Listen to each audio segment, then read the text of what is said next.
Mm-hmm. Mm-hmm.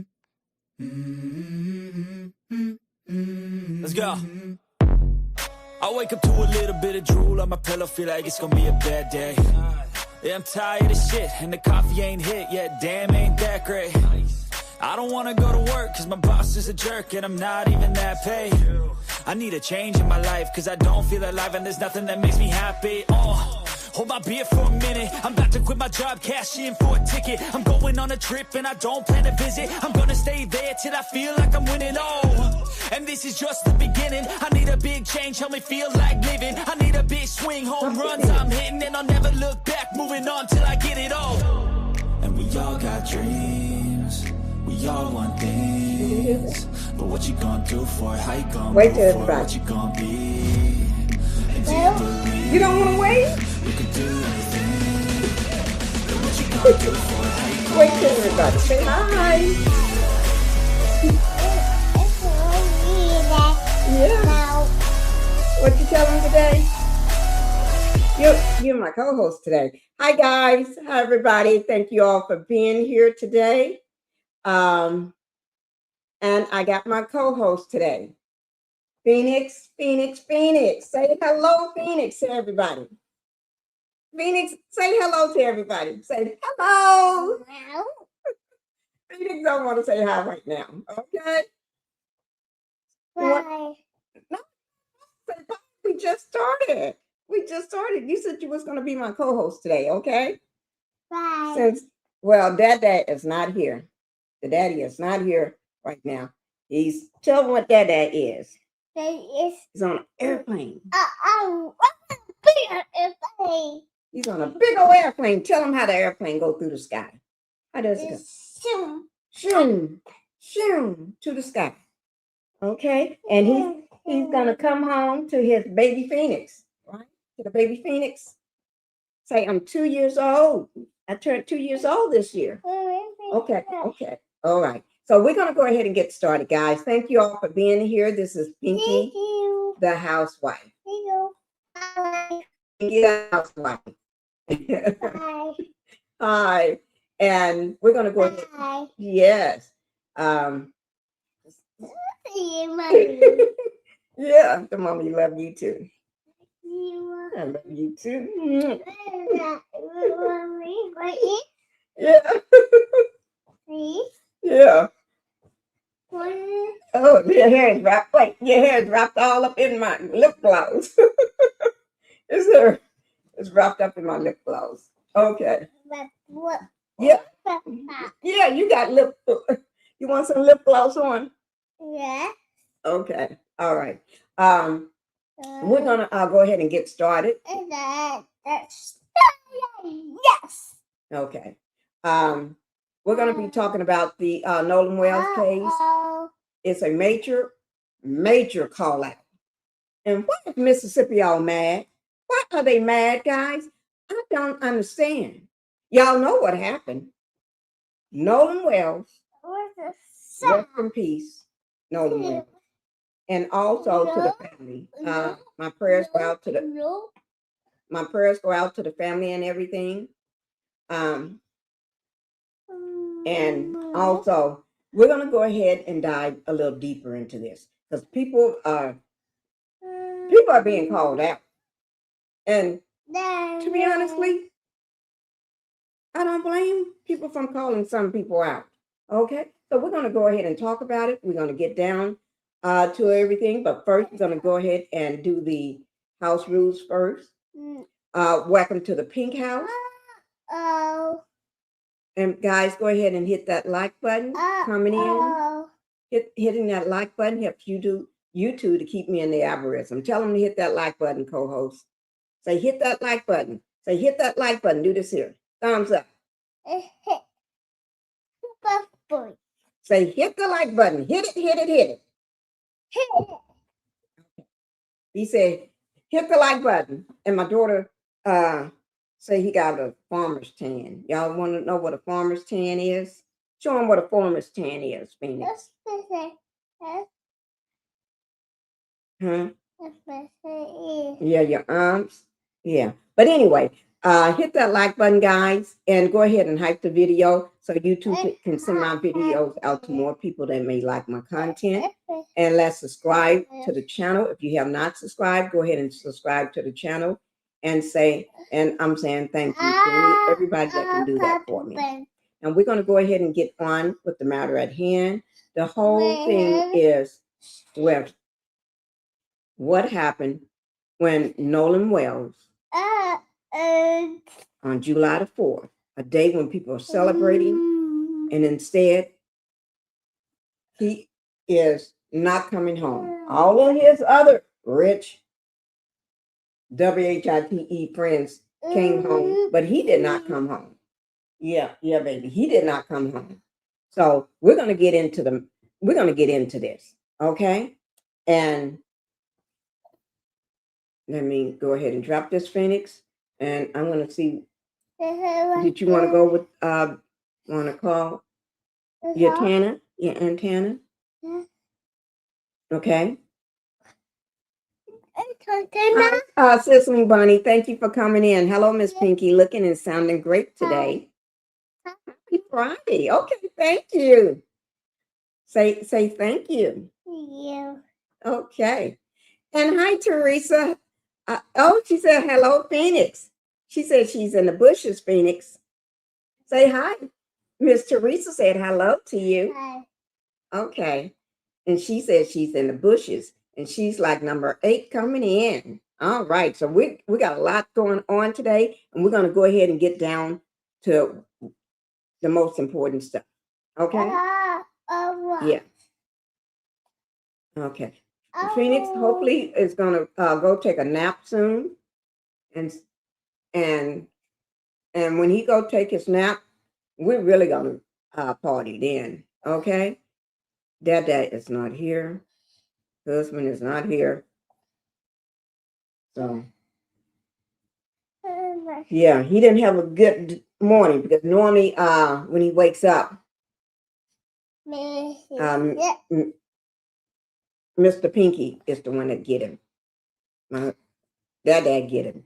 I don't get him. The dad get him in the morning. And they spend their time together in the morning, 2 to 3 hours in the morning. So he can only see him by phone. Pinky, he is so most definitely your twin. Thank you. Thank you. Yeah. She said you're my twin. Are you my twin? Okay.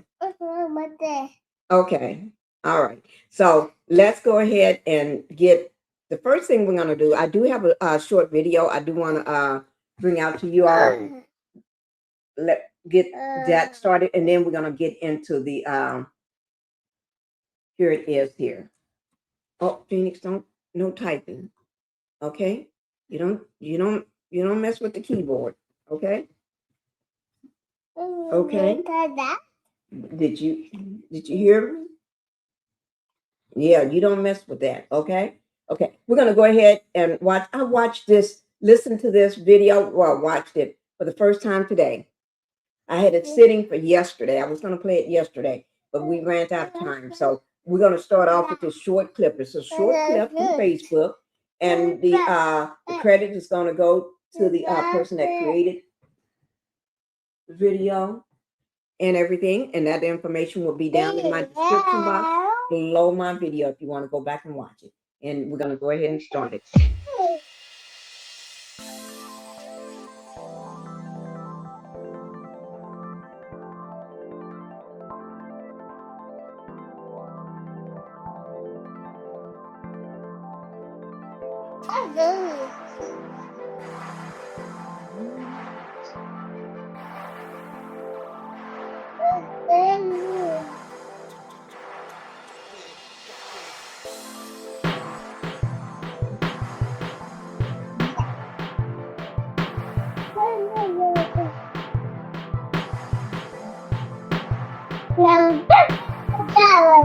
Some families teach their children how to drive. We teach our. I hope y'all enjoyed that. That is the most that is beautiful to me. That is so beautiful. So I'm going to leave that information down the person for the credit for this video down in my description box so you all can go back and watch it later. All right. That was beautiful. That was truly, they put work in it and it was beautiful, guys. You getting sleepy? Want to tell everybody you're getting sleepy? No, sleepy. Yeah. You're not getting sleepy? Nope. You are? You want to get up in the bed over there and go to sleep? Nope. You want to go? You want to go? Tell you what, we're gonna let you go to your Tanner and Tanner. Okay. You want to go to Aunt Tanner? Mommy can't come. Mommy can't come right now. What should we eat? What should we eat? You want to go eat? You just got through eating. Okay. Mommy. Huh? Mommy, get up. You want me to get up? What's the best one? Put my shoes back on. Okay. Let me. Okay. No, I can't get up right now. Wait, sit right here until Aunt Tanner come and get you. Come on. Eat. Huh? Sit right here. We're gonna call Aunt Tanner. Go check on Aunt Tanner. Tell her you ready for. You want to go to Aunt Tanner. Okay. Bye, my love. Okay, guys, he done just messed me up here. Okay, we're just gonna leave my. I just tied up. Okay, but anyway, you got me all messed up here. Okay, guys. All right. Let me see. Hi, Tay Tay. Thank you for being here. Hi, Pinkie. Just stopping by. That sun is fire. It is. I saw that for the first time. I saw it yesterday, but I didn't play the video of this until today. I played it today, and it was just beautiful. And I said, I got to start with this. I was going to play it yesterday, and we got ran out of time. So I just said, let me listen to it before I want to put it on, but let me hear it. So I started playing it, and I said, oh my God, it just broke my heart. It's just too much. I love it. Teresa, that was lovely. It's still so sad. I pray justice will be served. We all are praying for justice because the way they treat people in Mississippi, it ain't right. They've been doing it for years and decades, and they've been doing it since slavery. They've been doing it since Martin Luther King was here. They've been doing it before him, after him. They still doing it. Every time there's a Black kid get unalived, for some reason, they want to blame it on suicide. That they did it themselves. And you know that's a lie. They don't even want to investigate. Not asking for something to eat means I don't want to take a nap. Oh! We don't want to take a nap. He don't want to take a nap. Okay. Oh, there he goes crying now. Come here, baby. Come to the mommy. Let me get him to calm down right quick. Because he's going to have a fit. And I'm going to get this video started for us while I get him calmed down too. Okay? Okay. I'm going to get this video here calmed down for us. Let me get it started. Come here, baby. Come to the mommy. Come here. Okay, I'm going to get this is what PBS NewsHour. This is from yesterday, and I do want to say something. The autopsy has been completed. We'll talk about that in just a minute. Come on, baby. Come here. We'll talk about that soon. Okay, I'm so sorry, baby, my baby. What happened to me? Okay. Okay. This is 1 hour, 17 minutes, and 45 seconds. I'm not sure whether we're going to do all of it, But we're going to go ahead and get it started, okay? Okay. Okay, baby mama got it. Justice for Tyler Smith. Justice for Tyler Smith. Justice for Tyler Smith.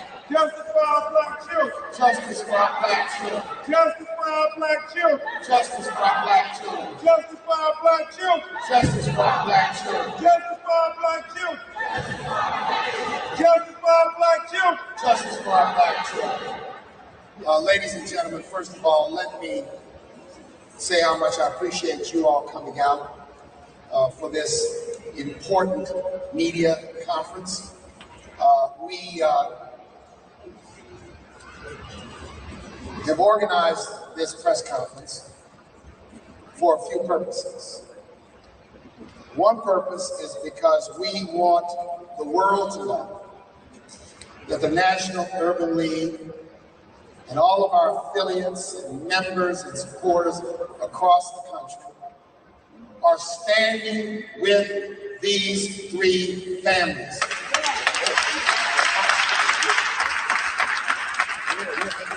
And when families suffer the tragedy of the loss of a child, it gets lonely. And when families suffer the loss of children under circumstances that are suspicious and to the naked eye appear unjust, we must stand with these families. Amen. When families face the challenge of a non-responsive criminal justice system, we must stand with these families. With this giant of a lawyer and advocate over the last 15 years, going all the way back to Trayvon Martin, we have stood with Ben Crump and his clients.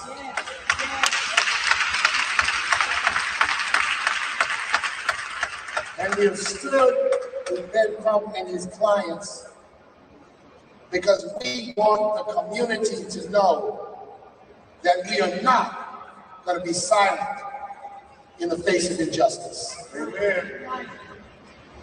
You and I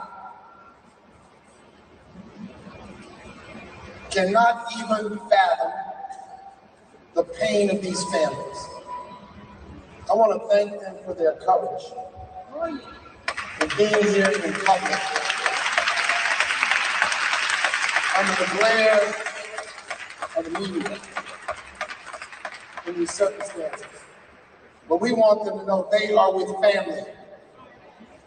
We're standing with family. So Ben Crump is going to bring us all up to date on the latest facts, events, and status of these three cases. And we are going to continue, as we said in the earlier session, to advocate until there is justice for these three families. And we will not be silent. We will not get tired. Amen. We will not get distracted. Amen. Until justice falls down in these three cases. Amen.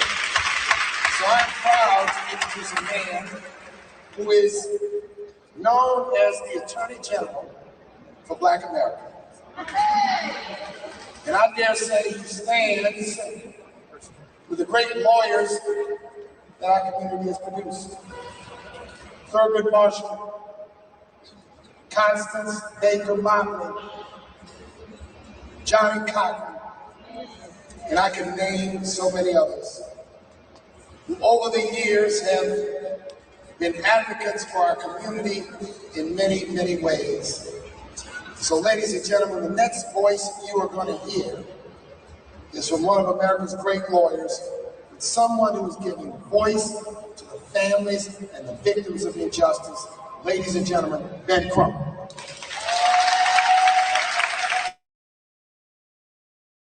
Thank you to President and CEO of the National Urban League, Mark Moriel.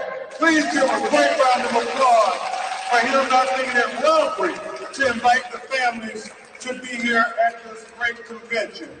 We are so grateful to him and the others in the civil rights community for standing up like they have stood up in the past. And just like we got justice for George Floyd, just like we got justice for Breonna Taylor, Lee Merritt, just like we got justice for Ahmaud Arbery, we gonna get justice for Nolan Wells. We gonna get justice for Daniel Irvin. And we gonna get justice for Taylor Smith. And the large part is because you all are not afraid to speak truth to power. Yes. Thank you, Mr. Mario. Again, I'm Attorney Ben Crump, along with Attorney Lisa Park, Attorney Eric Hertz. We are here fighting for the family with other great lawyers for Nolan Wells. We also have present with us the family of Daniel Irvin, who many of you are just learning about outside of Dallas, Texas, and his tragedy. We have Attorney Sean DeRaya and Attorney Brooke Cluse fighting to help that family get justice. And we want to applaud his mother, Tamika, who has been fighting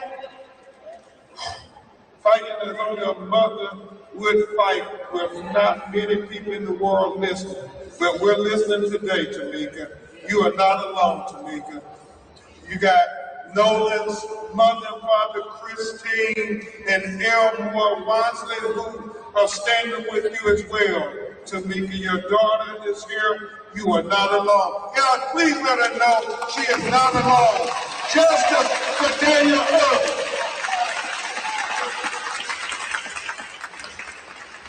Attorney Harry Daniels, we also have the family of Tyler Smith, Lexington, Kentucky. You're going to hear from all these families. You're going to hear from Tyler's mother and especially his grandmother. Until the lawyers get there, until the community advocates get there, a lot of times these families are just by themselves, President Mariel. And thank God for this mother and this praying grandmother who refused to let them sweep the death of her grandbaby under the rug. And so I will say briefly about each of these tragedies. Obviously, many of you know about Nolan Wells. And you'll hear from his mother and father after brief remarks by Attorney Hertz and Attorney Park. But we all know July 4th, Nolan Wells goes with friends, celebrating the 4th of July. All the friends come back. Nolan Wells tragically washes up on the shore 2 days later, dead. And so we know all the current events that have been happening. And we are announcing that we have the audio from the officials, and we have retained and are consulting with some of the foremost audio engineering experts to review those audio tapes from the CTO call in its entirety. We also, and Attorney Hertz may go into greater detail on these matters, have consulted President Mariel with oceanic engineering experts to talk about how these facts are lining up. The fact that they say Nolan's body was found in the same location where they say they left him at. And so we want to know, how is that possible with the oceanic tides? We want the experts. I mean, you got low tides and high tides. It's not adding up, so we are going to dot every I and cross every T until we find out what happened. Attorney Works will also go into a little more detail and Attorney Park about how we're trying to coordinate with Dr. Roger Mitchell, who conducted the independent autopsy of Nolan Wells, to be able to inspect his throat that was missing with his body when he was flown to do the autopsy with Dr. Mitchell. Also, we are hopeful that they will discuss with Dr. Mitchell the photographs and observations made at the time when Nolan was first discovered, because Dr. Mitchell did not get an opportunity until July 10th to be able to examine his body.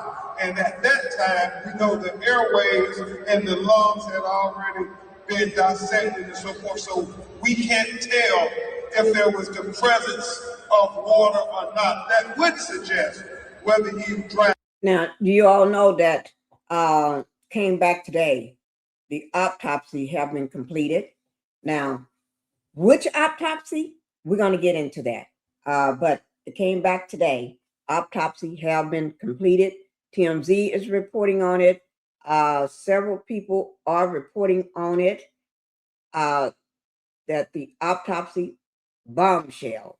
Whew, Lord of mine. So we're going to get there, okay?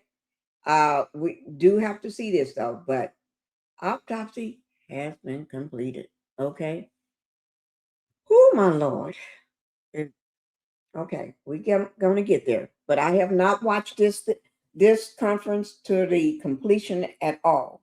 I heard bits and pieces of it, so that's what I'm doing today, watching it today so we can get you get my reaction from it, live reaction, and I want you all, so make sure you put it down in the chat, how you feel and what you're thinking about certain things that's being said or whatever is going on. Put your feelings in the chat for me. And if you're coming in, please, guys, go ahead and hit that like button, hype the video and everything. Don't forget to do that if you're doing the replay. But please go ahead and put your feelings in the chat. Put whatever you're thinking. But we got to be respectful, okay? Be respectful to the family, okay? And the death of Nolan Wells, because he is a victim. He was a victim of this, okay? In my opinion. So we're going to go ahead and start back. Or not. And remember what Dr. Roger Mitchell said in his autopsy.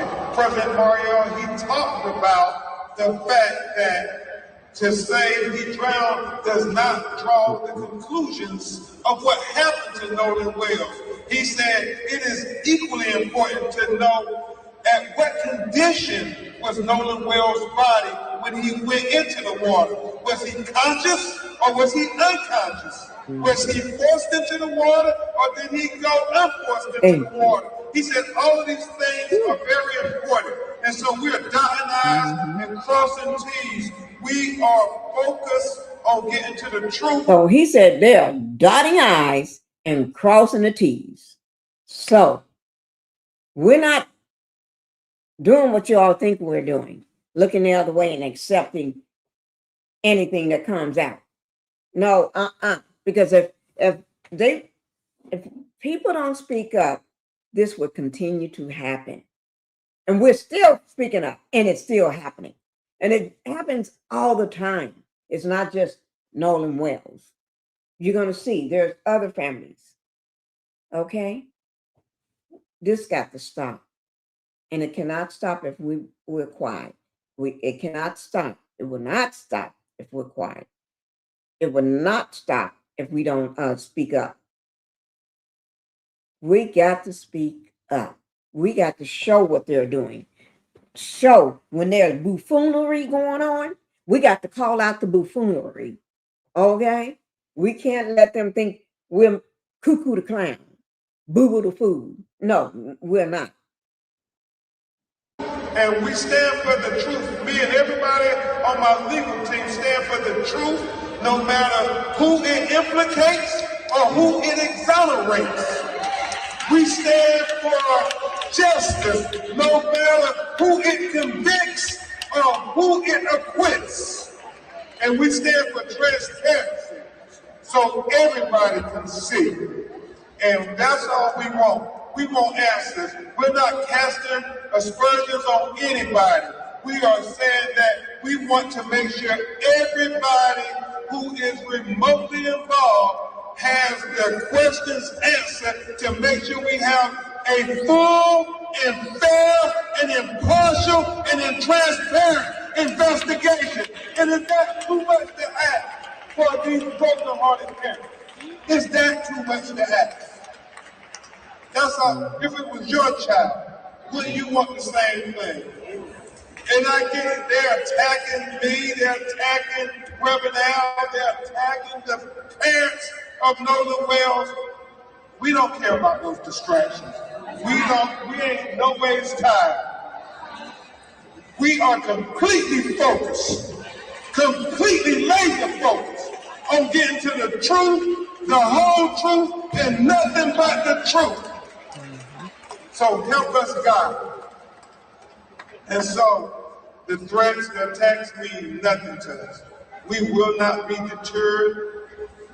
Look into our eyes. We're going to get to the truth. I am so grateful to Mr. Byron Allen for donating $100,000 to the GoFundMe so we can help get the best experts in the world. I am thankful to Reverend Al Sharpton. I am thankful to Mr. Tyler Perry. I'm thankful to Mr. Tara Owens. I am very thankful to everybody who did not think it robbery to say, what can we do to help people get to the truth and call in to the tip line so we can help not only Nolan Wells' family, but we can help Daniel Irvin's family, and we can help Tyler Smith's family as well. Everybody on social media, please continue to ask questions. Please continue to share photographs, share videos. It all helps us solve this potential of what happened to Nolan Wells. I mean, isn't it so important? Somebody saw something. Mm-hmm. Somebody knows something. They know something. As Christine. They know something. Somebody saw something and somebody knows something. Hi, Alice. Thank you for being here. Thank you. Hello, Miss Pinkie. Beautiful Miss Pinkie. Thank you for being here so much. We're trying to make sure they don't just sweep this under the rug. The truth got to come out. The truth is coming out, and they are freaking out. They are Mississippi, the ones that did it. I ain't talking about the whole Mississippi because, I went to school in Mississippi too, but and lived in Mississippi too for a little while. But anyway, I'm not talking about everybody, but everybody that's involved in this and hiding shit and all the officers and people that in the corners and this and that and hiding stuff and keeping stuff and ain't nothing to see here. We're talking about you.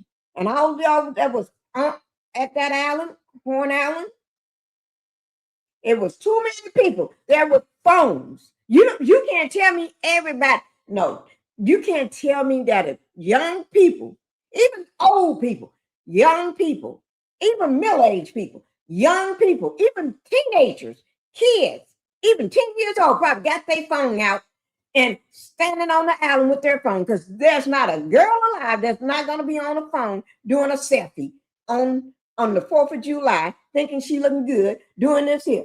You can't tell me that. Even a guy doing this here with his friends on the island, standing on the island. Not everybody is dumb that's going to just let their phone get in the water. They're going to take their phone and put it in a Ziploc bag, probably, and carry. So when they get off the boat, the phone is dry. And then when they get ready to get on the boat, zip it back up in the Ziploc bag so it don't get wet. And some people phone, they know better. People drop their phones in the water. You tell me to get out of here. They need to take that to somebody else. Like we boo-boo the fool. We ain't no boo-boo the fool around here. But put your feelings in the thought and put your feelings and thoughts in the chat, guys. Because this gets me hot. This makes me mad. And y'all know Pinkie been keeping her cool so well. Y'all don't even know it's me no more because y'all ain't used to seeing me acting right. Because y'all know Pinkie can act a fool when she gets ready on a live. And it started last year. I was dignified in 2025 when I go on the live. And I'm doing it this year too, being dignified. I'm not roasting people and going after people. Because I could go after them people in Mississippi, but I don't do it. I can go after all of them, but I don't do it. I've shut my mouth and just report. That's what I do right now. Okay, let's finish listening to Ben Crump. Because he is telling the truth. I hate to say it. He is really telling the truth. And Elmore have said, if you're really Nolan's friend,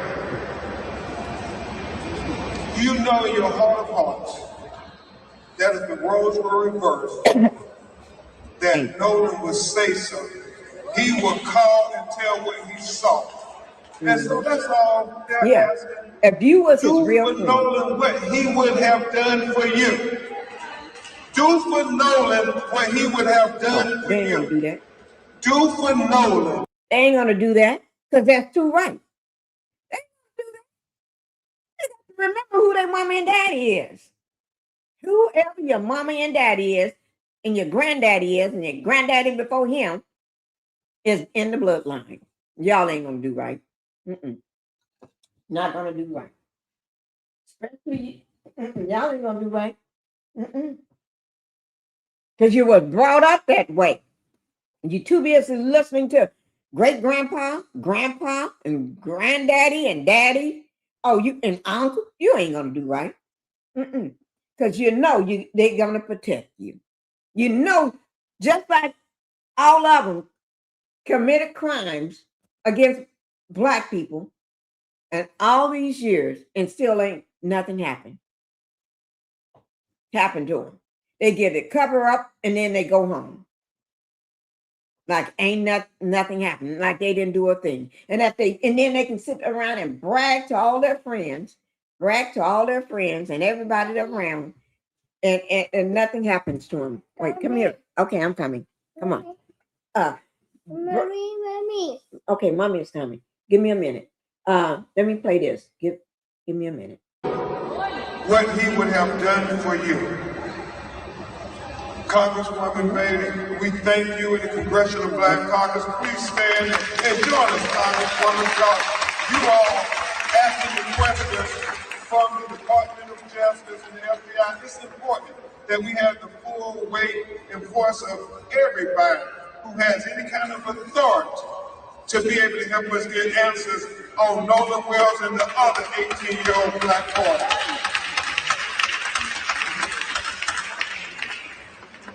Now, before I bring up the lawyers, I just want to say a word about Daniel Irvin and about his case, and you will hear from Attorney Sean DeRaya, and after you hear from his mother, Tamika. So similar in what they're saying about Nolan Wells, and that is her 18-year-old son, President Maria, Congresswoman Bailey, 2 young white teenagers come, pick them up from their house, leave, they go on, I guess it's an alleged fishing trip. Her son, I guess they are saying, accidentally drowns. But his two friends then throw away his clothes, right, Sean? Throw away his cell phone, go and delete all the text messages between Daniel Irvin and them, and then say nothing. If it's an accidental drowning, why wouldn't you come to his mother and tell her he drowned by accident? Why wouldn't you go to the authorities? Why wouldn't you go to somebody and say there was a terrible tragedy, he accidentally drowned? But no, they gonna throw away all of the evidence that is germane to finding out what happened. And it's only after his mother raised all kind of hell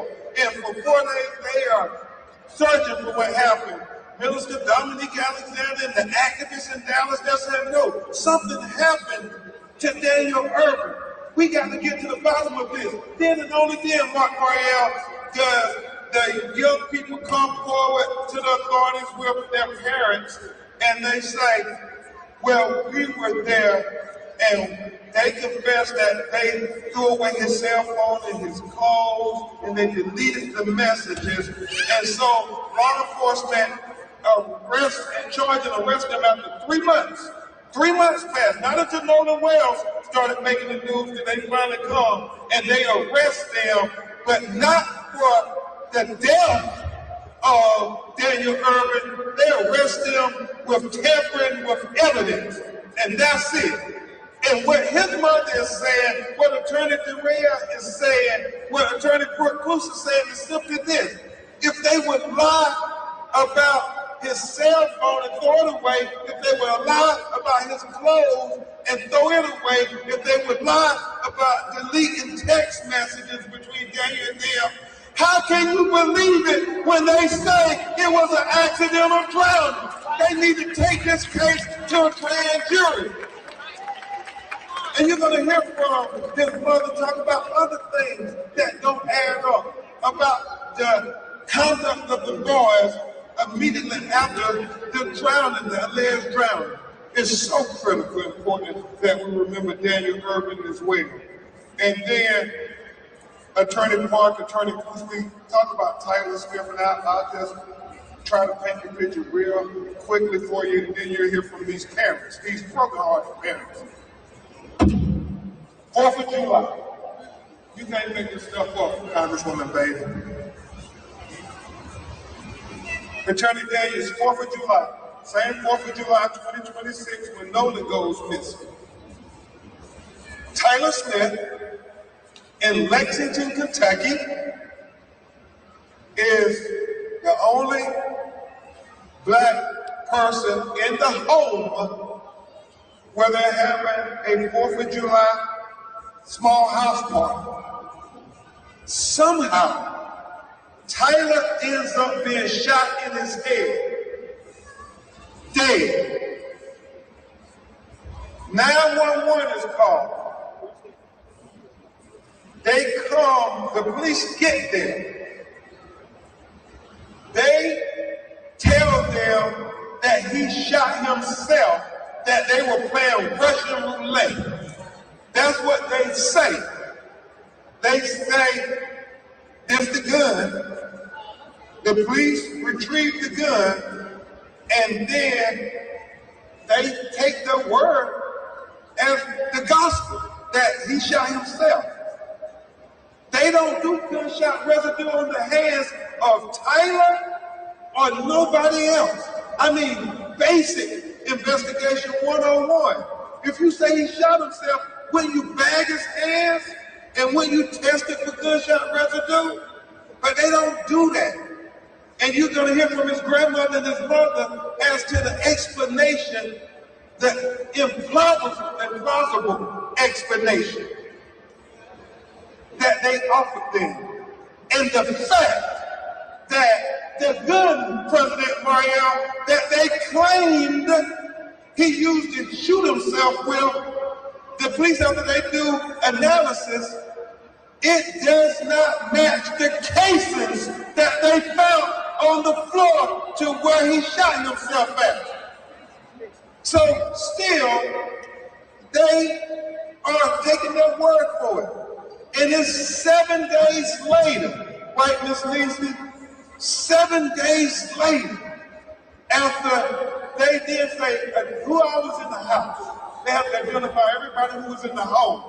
And then they have to track down, well, if this is not the gun that caused the death of Tyler Smith, well, where's the gun at? So they have to go investigate, and they go surround one of the young men's houses he married, and they surround the house.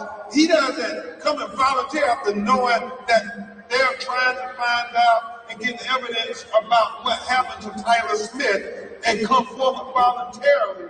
They have to go to his house and surround it, and then he comes out and finally he volunteers that this is the gun. Think about that, Kathleen Tree. Just think about that for a second.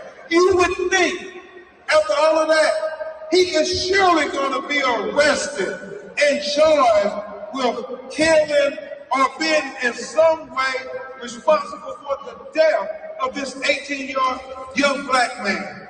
But no, he is only charged with tampering with evidence, correct, Ms. Neeson? Nothing more. And nobody in all three of the questionable deaths of these 18-year-old young black kids, nobody has been held accountable in any way. And so that's why we're here saying that we are not deterred. We're not going to let you sweep it under the rug. We're going to get to the answers of what happened to Nolan Wells, what happened to Daniel Irvin, and what happened to Tyler Smith. 3 18-year-old black boys in a 3-month period around 4th of July, 2026, who all were unalive in very similar ways as Nolan Wells. And I'm very thankful to his parents for using the attention that they were given and blessed with to also give attention to these other 18-year-old black boys. Thank you, Christine. Thank you so much, Elmore. At this time, before we get to your questions, you're going to hear briefly from Attorney Eric Hertz and then Attorney Lisa Park with some updates, and then you'll hear from Nolan Wells' parents. Attorney Eric Hertz is great.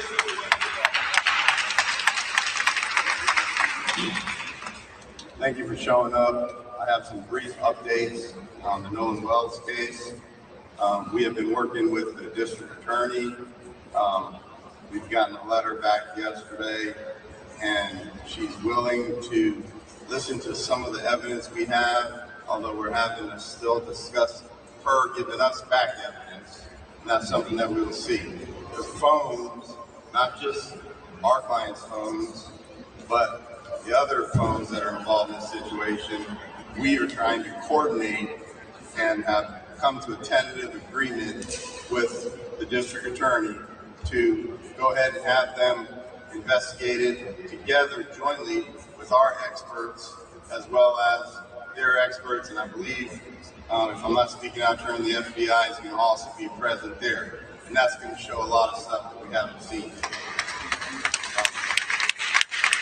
I'm going to keep it short, but as I always say, I would like to say one more time, society is judged by how the most powerful treat the most vulnerable, and justice will prevail. Thank you. Thank you very much, Attorney Eric Hertz. And now you will hear briefly from Attorney Lisa Park, who heads up our Atlanta, Georgia office and has been putting on this case. So today I just want to recognize all of these families for coming here today, traveling here to Nashville, even family that's here in the audience. If you think for just a moment, for these tragedies, they really just happened. They really just happened. If you've never had a loved one that you've lost, it's hard. And you feel like going into a quiet place by yourself, mourning, grieving, doing all of our own religious rituals, right? And so it's quite hard that these families have had to come into the spotlight, to stand up for their children. This is not where they want to be. And for those people who somehow think that they want to be in the spotlight, I guarantee you, this is not where they want to be. For all of these families, for every single family member that is suffering through these losses. So I want to commend all of these families. I also want to commend them for coming together as a group, right? Because all of us, we are stronger together. We are stronger together. And there are so many unanswered questions for all three of these cases. But there's hope. And I see that hope because we do get calls. We have been getting over 100 calls a day. I want to thank everybody who's called in, because for every time there's a hater that's saying that these people just want the spotlight, when somebody calls in with some encouragement, when somebody calls in with some information, it makes up for that. Because we know that we're stronger together. These questions, these cases can be solved, and we can do it together. So I want to thank everybody for calling, right? But I also, last thing, I want to encourage those who have not called yet, and you know that you have some information. One, I know that it's scary. I know that you may be scared. But if there's a time in your life to do the right thing, this is it. And you just have to be brave. And go ahead and please call us. These people, we need you. We need you. Thank you. Thank you, Attorney Clark.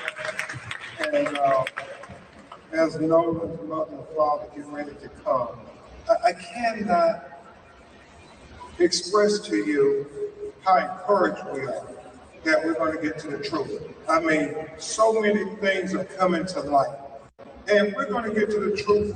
We are not trying to cast aspersions on anybody. We want the truth. We want the truth. That's what we want.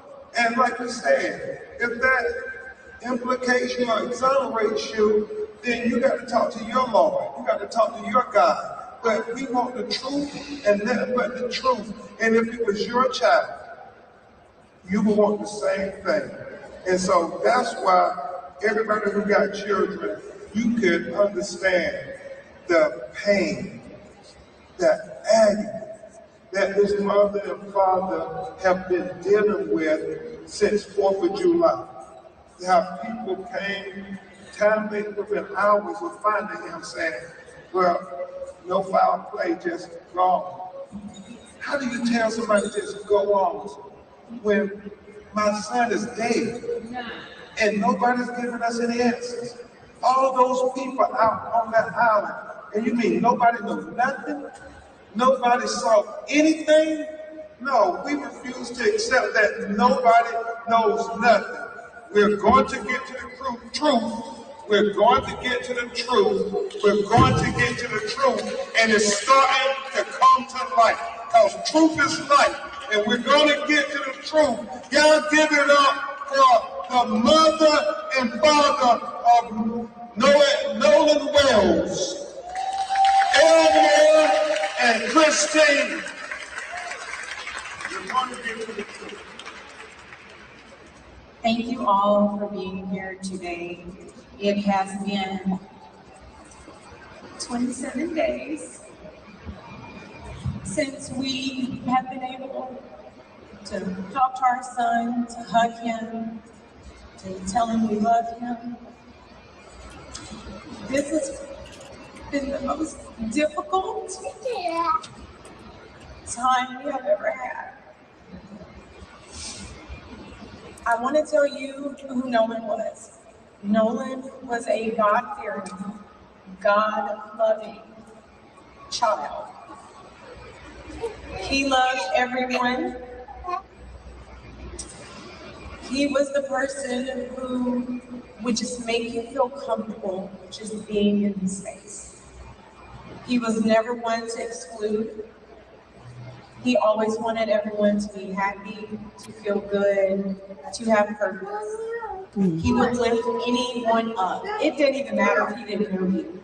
If you took that moment to just tell him a little bit about yourself, what you wanted to do in your life, right then and there, Nolan would be your biggest cheerleader. Today we are begging, because I'm not too proud to beg.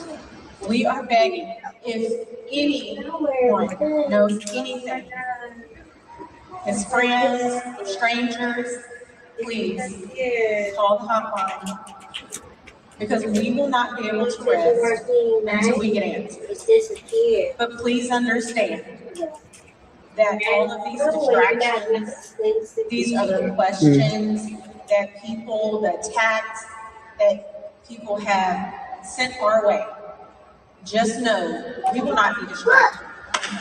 We are ready to do whatever we need to do as his parents Mama, to continue advocating for him, because Nolan is not here. He is not here to speak for himself. He is not here to tell us what happened. So again, we will not rest until we get answers. And if you know something, you need to let us know. Please do not be afraid. Okay? Thank you all so much again. We truly appreciate your love and support. You.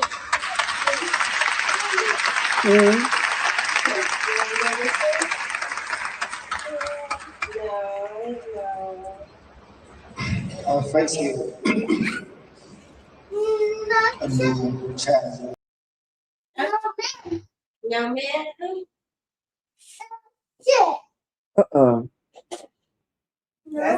Guys, I forgot to drop the feed. Let me put it back up.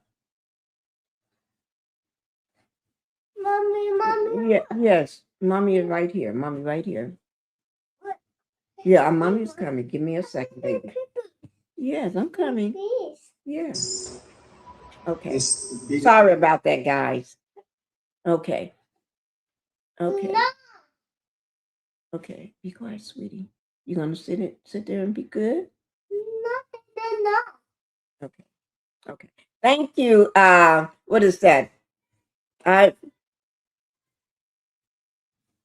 lovey E8Y. Thank you. I hope I pronounced it right. If not, I'll make sure I get my baby girl on it to make sure. Yeah, yes, baby. Okay. To get it right, okay? And thank you for being a new subscriber. Thank you. Okay, mommy's time. Come here. Okay, I'm coming, sweetie. Give mommy a minute. Give mommy a minute. Okay. Come here. Just sit here for a minute and let me just do this. Come on. Come on. Just for a minute. And then let me do this. Say hello to everybody. Hello, Daddy. Okay. Phoenix want to tell everybody something. Okay. Go ahead, Phoenix. Tell them what you want to tell them. Pray. Okay, go ahead. Pray. And it's big. Tell them it's big. And what color is it? Pray. It's blue.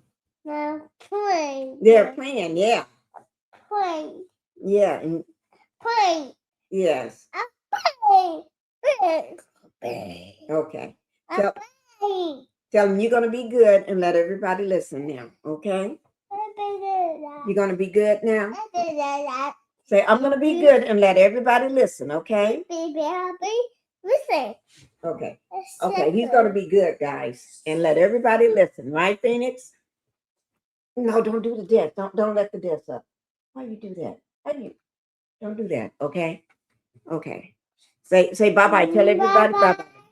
Bye-bye. And say, love you, guys. Bye-bye. Okay. Oh, that is so sweet of you. Oh, that's my baby. Yippee. Yeah, this is my baby. Mama's baby. Okay, you getting back up? Okay. Okay, everybody, that's Phoenix. If you don't know who Phoenix is, he's my co-host. The baby is the co-host too. Okay? And he's just turned 2 this year. Yes. Don't do that. Don't do that. Don't throw that. No, didn't I just say don't do that? Yeah. Yeah, I did say don't do that. Okay, you got to be good here. I'm gonna kick you out of here. You won't be co-host no more. Yeah, you want to stay co-host? Yeah. Okay, that means you got to be good, because people out here, they say that's a bad little kid. They don't like bad little kids. Yeah. Okay. Yeah, that's Phoenix, guys. Or if y'all don't know who Phoenix is, that's Phoenix. Okay, he's co-host whenever he wants to be. Sometime he comes in and out sometime. And sometimes my dogs, they're co-hosts to Bella, the Husky, and then Coda, the Aussie. Sometimes they're co-hosts too. Yeah, mommy. What you want? I see. Okay. So we're going to go ahead and thank you for subscribing. Thank you so much. Okay, mommy is coming. Thank you for subscribing. We're going to get back to this. And the father of yeah, mommy. See.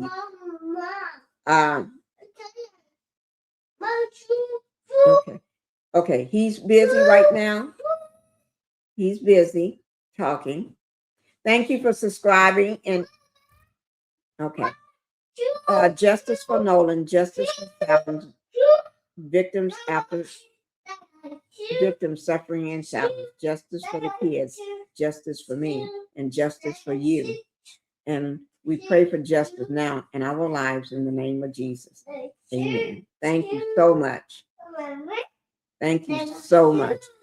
Nice. Okay. Okay. We're gonna go ahead and bring this back up.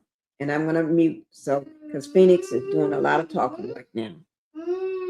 Okay. All right.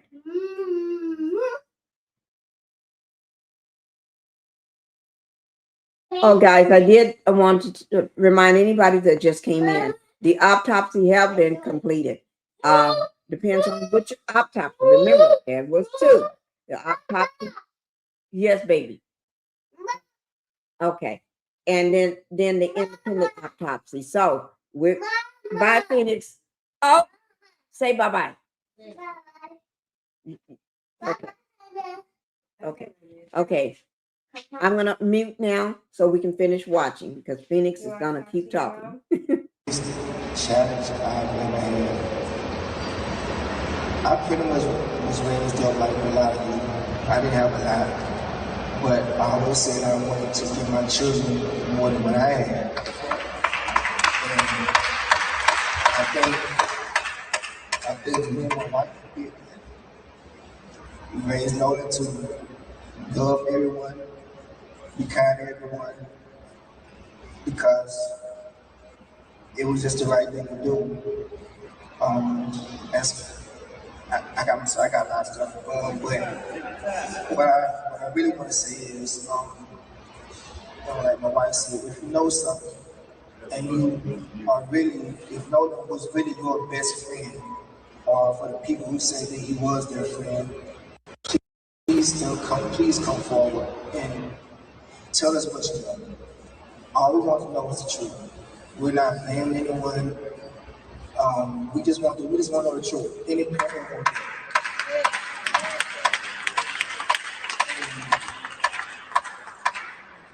wants it. Also, the disrespect is coming toward my wife and my family. For any parent, no matter what race you are, they need time to grieve. A parent can't grieve when you have people attacking them, attacking their jobs, attacking their character, just attacking them, period. Like, where's the empathy? We, as Americans, this is a diverse country. Not one race made this country. We all made this race, made this country. So we all need to come together. And like I said, if you know something, please come forward and just call our attorneys, give them information, and they'll take it from there. Just help us out, and not just us, but all these families need answers. Anyone with information on any one of these cases, please come forward. Because being a child is something that you have to do with the rest of your life. Thank you. Thank you. And President Mario, I would just say the attacks, Christine has been a nurse for years, and she hasn't ever gotten negative reviews. But since she has been advocating to find out what happened to her 18-year-old son after he was washed up dead on Horn Island, Sick people have been going on her company's website giving her negative reviews. Can you all imagine anything worse than that? That is a shame before God. They are just sick, evil people who would attack this mother and this father for simply saying, we want to know what happened to our child. Don't worry, Christine. We standing with you. We are standing with you.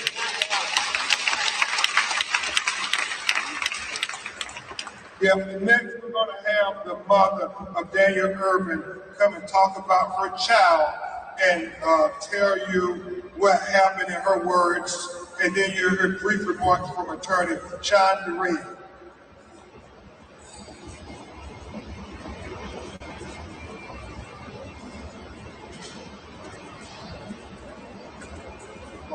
Sean, you want to briefly from attorney DeRee will briefly speak before her, and then we'll have to.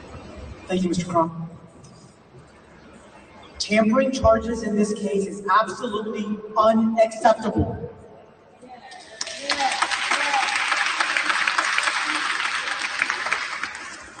Tampering in itself means that someone intentionally hid, destroyed, or altered evidence. If the district attorney's office has that evidence, take that evidence, put it together, and present it to a new grand jury.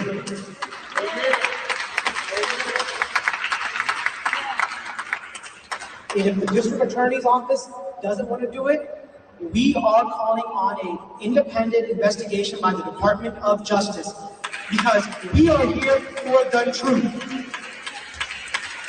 And one last point I want to add to what Mr. Crump said.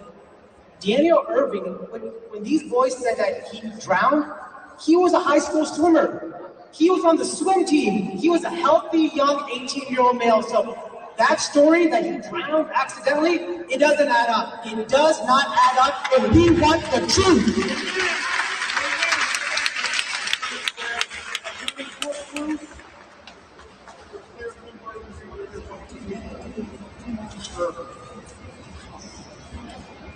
Police and law enforcement are supposed to be protecting and serving. But my question today is, who are they protecting and which communities are they serving? What we want to know is why crimes against Black and brown people receive less justice and less coverage. And I'm going to give you some data to back it up, and I'm going to read it because I don't want to make any mistakes here. Over a 10-year period, statistics show that 53% of Black killings go uncharged, no charges. And so that means over half of those related killings are never prosecuted. And when you think about arrest rates, 63% of white victims receive justice versus are compared to 47% of Black victims. So when people think we have two systems of justice in this country, the data kind of backs that up. And now we'll hear from Tamika.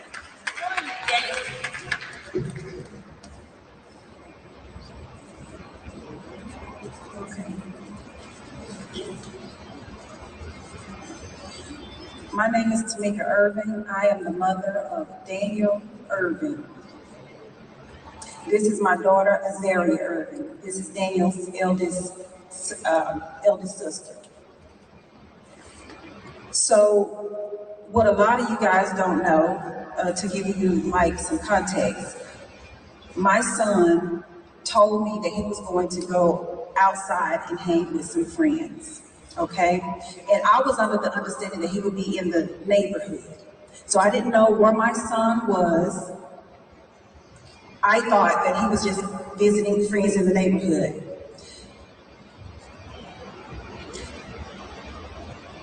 Around 8 o'clock or so, I started to text Mike, call Mike. And Mike was an honorable child. He wanted to serve and protect, be in the military. He loved people.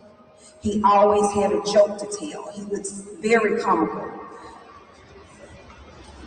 So I called the police the following day at 12:30 in the morning, and I said, hey, my son ID is here, and his money is here, his social security is here, and I don't know where he's at. and this is not like him. So I'm reporting him missing under suspicious circumstances.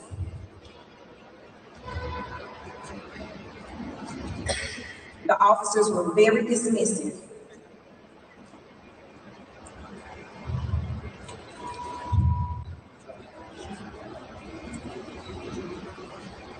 The officers were very dismissive.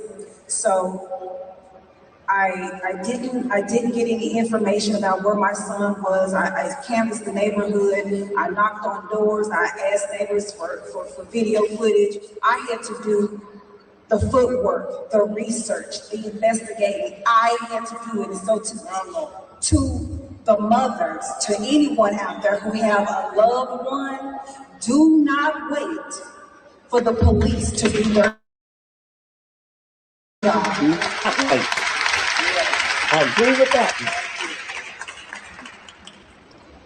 Okay, so fast forward, I reported my son missing. My son was to graduate in May. He was unable to graduate because the two boys murdered my son. They said my son jumped off a bridge, and I know that's not the truth. He was found in water.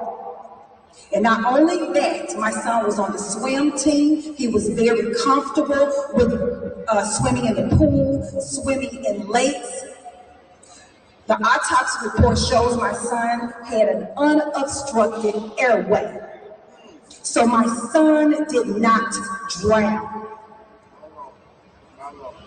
I want to know why the people that are in place to serve and protect failed to do their job from the very start. When I reported my son missing, it took them 35 hours, over 35 hours to input his information only in the state system,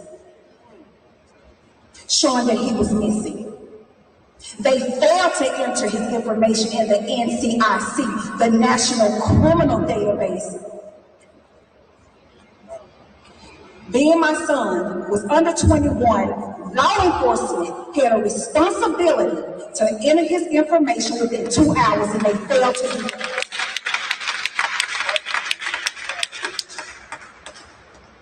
My son will fight for me, and I'm here to fight for him. I want justice. We are in the pursuit of justice. Justice for Daniel Irvin. Justice for Daniel Irvin. Daniel Irvin. And the final family you will hear from is going to be the family of Tyler Smith, who many of you haven't heard of at all. And I want to have his family who drove from Lexington, Kentucky to the National Urban League Convention to say that Tyler Smith, life matters too. Y'all, please give him a round of applause. Tyler Smith, life matters. Tyler Smith, life matters. Tyler Smith, life matters.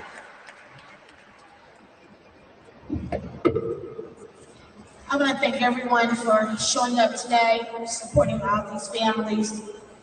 I was asked many times, who is Tyler? What does Tyler mean to you? And I had to take a deep dive into that, because to give a few words wouldn't be justice. So I went into my prayer closet, as most members do, and see, Tyler calls me name. And when people ask me to tell them, I find a struggle in finding words big enough to describe who he is. Tyler is charismatic. He's warm. Tyler is love. Tyler is compassion and tolerance. Tyler is focus and determination. Tyler is an entrepreneur with dreams, goals, and a vision for his future. Tyler is a calming presence, a peacemaker, and a source of comfort to those around him. Tyler is that warm piece of cake straight out of the oven, that soft buttermilk biscuit that the butter glides across the top. Tyler is the depth of a baby's laughter and the warmth of a grandmother's hug. Tyler is what many people spend a lifetime searching for, but never fully find: a genuine soul with a kind heart and a beautiful spirit. For me, Tyler is much more than all of those things. He's my motivation, my determination, the wind beneath my wings. Even in his absence, he continues to give me strength. He has become a part of the reason I stand, the part of the reason that I keep moving forward. When I received that call at 6 a.m. that morning that my grandson had been involved in a shooting, I thought, okay, hand, foot, and I arrived upon the scene of the hospital and found out that this was a gunshot wound to the head. Again, I'm a praying mother. I have a son who a year ago had a near fatal car accident. I know what God can do. You can't tell me what God can do. I've seen it. I watch it every day. I watch him learn how to walk and talk. And I comforted his grandfather and said, don't worry about this. We've already been through this fire. It'll be okay. When the physician came out and pronounced my grandson, and she stated, self-inflicted, accidental, I told her, you're a liar, and there's no truth in it. I explained to her immediately. I said, how do you have this evidence for you to know this? She said, because they see it. I said, they see it? She said, yes. As days progressed, my family and I began to move forward. We got none effort, energy at all from the Lexington-Fayette County Police Department. We were told that we needed to accept accidental, self-inflicted. They offered no traces of gun residue, even though I called the coroner's office and the police department. And I begged and pleaded, please, bag his hands. No child, and I say child because it's relative, no one was searched on the scene. They took an investigation as a total from all 5 of these young people and said, they said this is what happened. I asked for gun residue on anyone. The answer that I was given, well, there's no need to bag his hands. Everyone in this room would have gun residue on them. That was their excuse to me. When they moved my grandson in an expedient manner, not to our local coroner's office, but to the state capitol, which I was told wouldn't happen until that following Monday. Miraculously, in 2 hours, he was on his way to the medical examiner in the Capitol. On Monday morning at 10 a.m., they came back and told me again, accidental, self-inflicted. For 17 days, my sons and I worked tirelessly, investigating everything on our own. The police department gave us nothing, absolutely nothing. They treated me as if I were a pirate, asking all the wrong questions. Why do you need to know? We've handed you that carrot already. Take a bite, settle down. It's accidental, self-inflicted. As I talked to the police chief, I explained to him, he said, well, what do you want for this? What are you looking for? I said, what would you be looking for? Exactly. I want transparency. I want you to simply do the job that you were paid to do. My family never asked you for a bird to be. We just asked you to earn the paycheck that you either receive this week or the next. We ask you to simply, the same way you go into our Black and brown neighborhoods and you can investigate and you can interrogate and you can charge, give us the same respect. Tyler is loved. He's loved. But most importantly, Tyler calls her mama. Tyler calls me Pepper. That's my baby, Pepper. He's my baby. It will be my dying breath to say his name. No stone will go unturned. I'm not afraid to go to hell and sit with the devil about my heart. I want to know. I want transparency.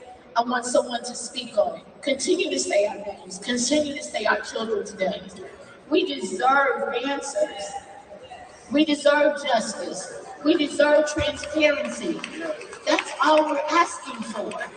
And I thank you all so much for the time and the space that you have given every one of us. Justice for Tyler Smith. Justice for Tyler Smith. Justice for Tyler Smith. And we're going to get to the truth on Tyler. I promise you, we're going to get to the truth of what happened to Tyler Smith. At this time, Brother Mario, we're going to... Everybody is crying. Not a dry eye. Everybody is crying. Oh, gosh. Justice. We need justice, guys. We need everybody to be treated the same. You can't have an investigation for some and then say no investigations for others. We need all to be treated the same, whether you're white, black, brown. Huh? Yeah, yeah. Congresswoman just said a brief word and take questions. Yes, Evans, TBC, thank you all very much. Let me simply say the two most powerful words we can say.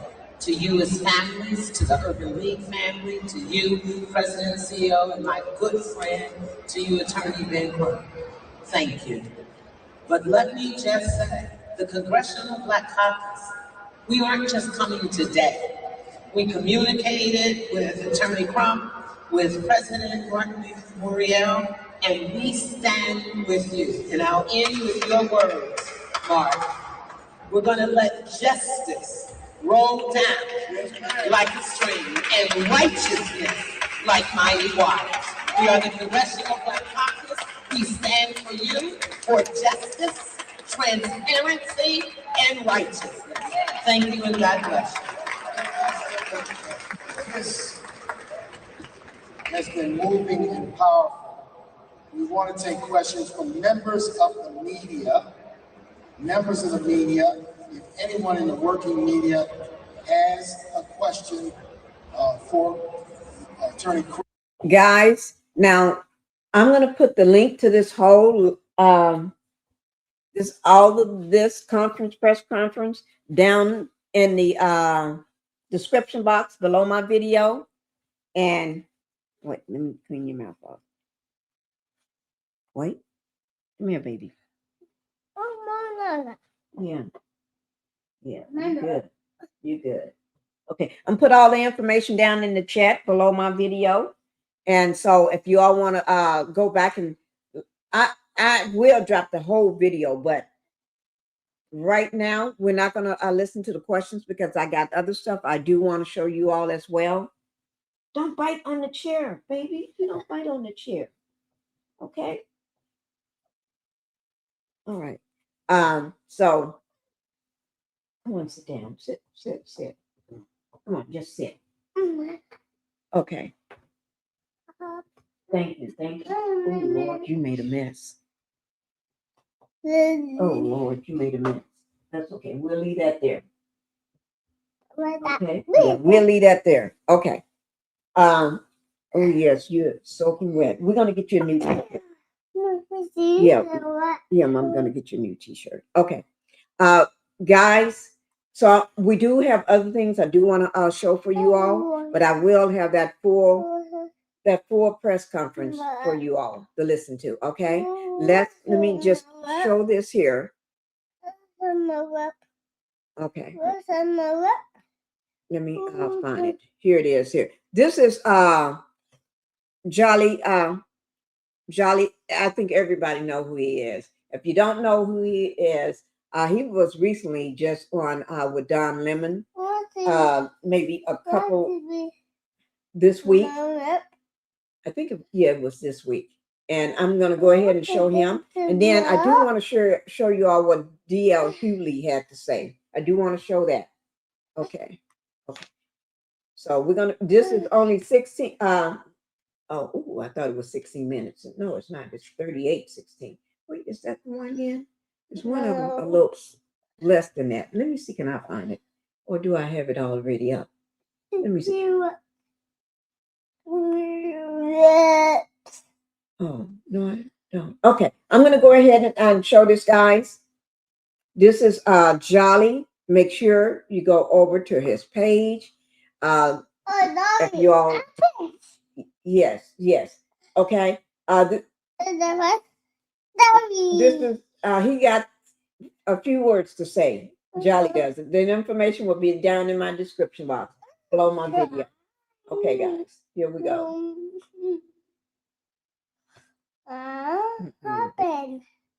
Here we go. Here we go. Everybody know who Jolly is? He is. Make sure you go over to his page, and I'm going to have the information in the description box.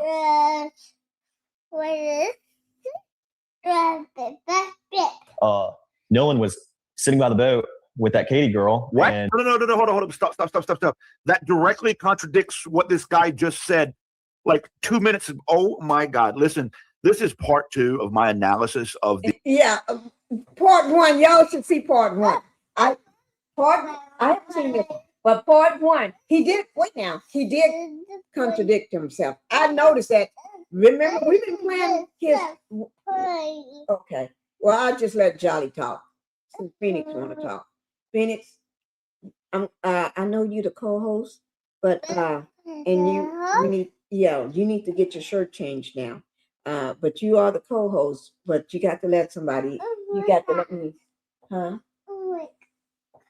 You got to let me do my videos too, okay? All right. We're gonna go ahead and play Jolly. He did Warren did contradict himself a lot. And I know Jolly can't take it. Jolly ain't gonna be able to handle it. Here it is. Like 2 minutes ago. Oh my. Nolan was sitting by the boat with that Katie girl. What? And No, hold on. Stop. That directly contradicts what this guy just said like 2 minutes ago. Oh my God. Listen, this is part 2 of my analysis of the Brandon Tatum interview with Warren Hudson, who claims to be Nolan Wells' best friend. If you're here from part 1, I apologize. It took me so long to get part 2 up. Had some stuff going on in the private life. For those who are new or don't know, I am a former Army interrogator, human intelligence collector. I was trained by the United States government to analyze your language, body language, posture to identify deception. I did it in the real world through interrogations, through source operations, and through strategic briefings. I've got tons of certifications. I'm an expert at this. So what I'm doing is I'm watching. Let me say something. Jolly and already. Oh Lord, this Jolly is gonna eat him up, guys. Eat him up. Not just Jolly, but also we got D.L. Hughley. Oh my God. Oh my God, we got to play it, but because Warren Hudson lied all through it. Yes, he did. He lied all through it. Okay, cover up. I smell cover up already. Interviews with the friends of Nolan Wells and that they did with Officer Tatum, Brandon Tatum, and I am identifying deception. So I'm gonna give you the same caveat in this video that I gave in the last video. And if you haven't seen part 1, I suggest watching that so this part makes more sense. Identifying deception simply means that the whole truth's not there. Now that lying by omission is still a lie, lying by changing the truth is still a lie. But the thing is, when I say I'm identifying deception, I don't know why you're lying or necessarily what you're lying about.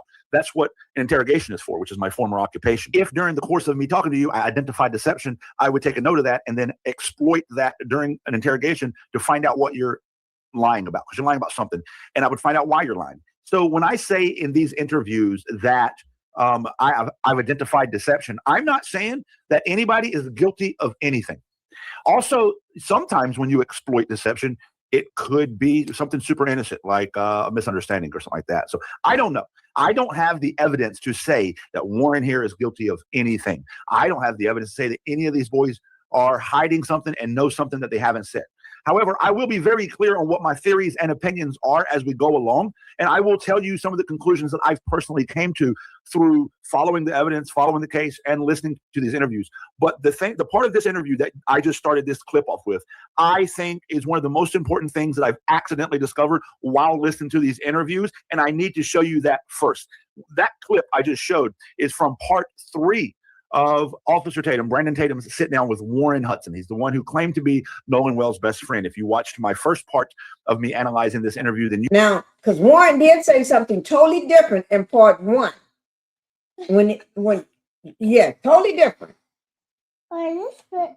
You know, I don't believe that he is being honest about the true nature of his friendship with Nolan Wells. He's saying he's his best friend. He's like a brother, but all of his language and how he tells the story and how he talks about Nolan, how he talks about everything, leads me to believe that it's an associative relationship. They just are in the same friend group or same circle of friends.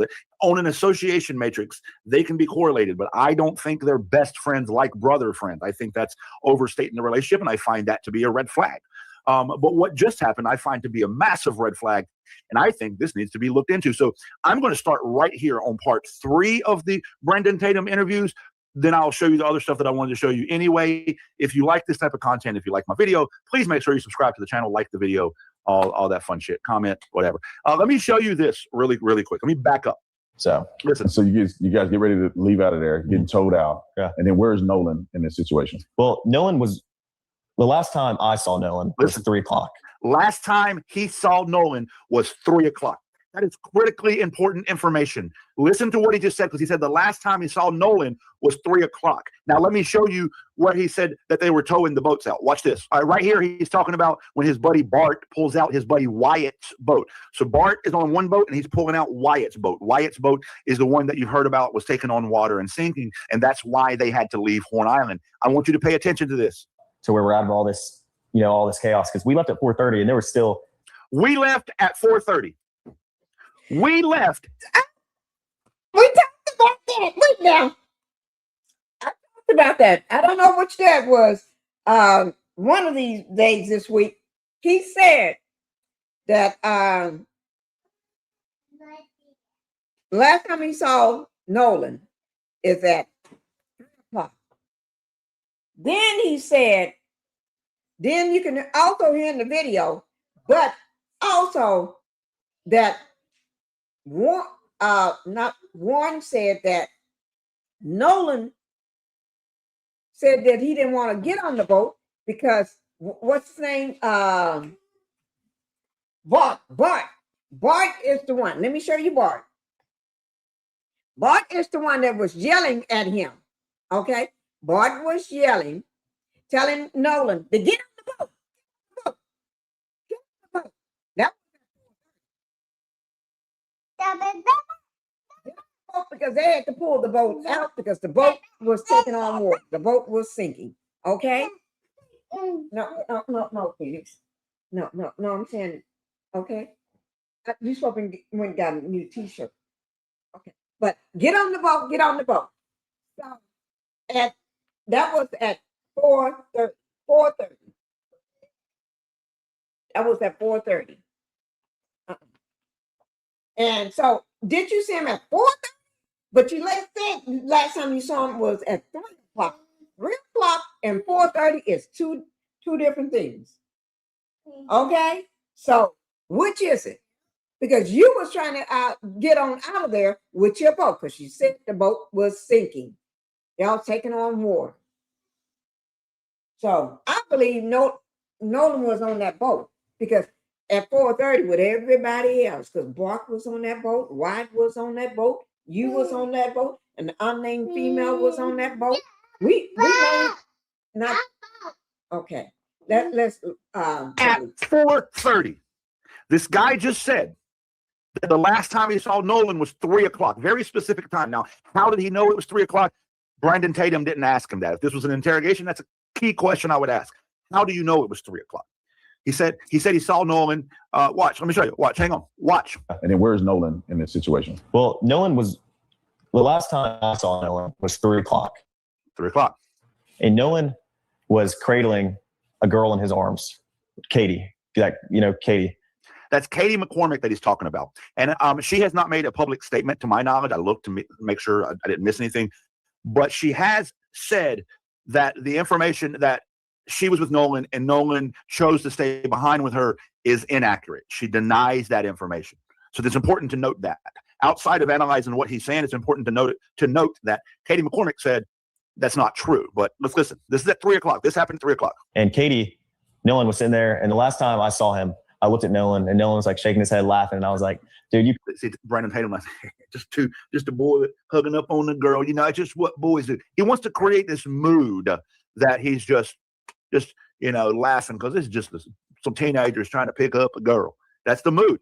Tatum, this whole thing's scripted by Tatum and the family. Crazy. I was like, in my opinion, that's the opinion I've drawn from this. Just joking with him. And, but anyway, Nolan, that was the last time I laid eyes on him. But when we were leaving, when we were leaving, so it would be 4:30 because he's already said we were leaving at 4:30. So he says he saw Nolan at 3 o'clock, cradling this girl in his arms, shaking his head or something. I couldn't see. They didn't show Warren on camera when he said he was shaking his head. And he said, "Oh, you crazy, bro." And then he says at 4:30 when they're leaving, this happened. Obviously, no one is getting left at the island that came with us unless they demanded to, be there and asked, this is a very common thing at Horn Island. When you're out there, a lot of people ride out there with someone and in with somebody else all the time. I've done that 100 times. But anyway, I'll talk about it. It's a very common thing, but Nolan was sitting by the boat. Nolan was sitting by the boat. How do you know, Warren, that Nolan was sitting by the boat? The last time you laid eyes on him was at 3 o'clock. It's now 4:30. This is your timeline. As I told you guys in the first part of this, building a timeline on the day of an event that's in question is the most important thing you can do when investigating / interrogating that event. Timeline is everything. At this part of the story, he's at 4:30. But he just said less than 2 minutes ago, that the last time he saw Nolan was 3 o'clock. With that Katie girl. And now he's telling you he was still with Katie. So Warren here is saying that Nolan was sitting by the boat with that Katie girl. Listen again without me interrupting.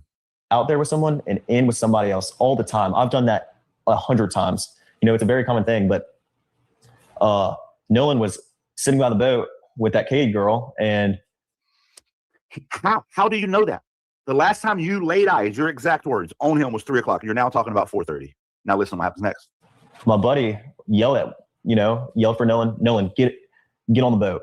We're leaving. Now, in the interest of honest analysis here, if they were both on the boat and he heard his buddy yelling at Nolan, not him, by the way. Warren wasn't yelling at Nolan. Even in his own story, he wasn't looking for Nolan or yelling for Nolan. And in the beginning of part 1 of the interview, he says, Nolan was like a brother to me.